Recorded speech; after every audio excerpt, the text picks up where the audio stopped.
Азыр биз эки жыл болду, мен мындай улукка алгым келет деди, даярдап келген, анан тактап сизге маалыматтарды берип койсок болот да. Азыр сиз айтып атасыз да, бизге тиги авиакатомдор боюнча кимде-ким коррупция кыла турган болсо тапшырып депчи. Жок.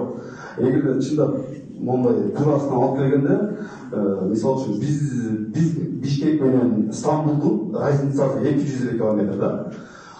Стамбулдан мисалы үчүн 5000 рубльга, 5000 рубльден 6000 рубльга чейин учуп келишет. Кыргызстандан бул жака 54 миңге учуп келишет да. Менде бар 54 миңге. Азыр карап отурсакчы, мындай 100 картын эмес да, 1000 картын коет да.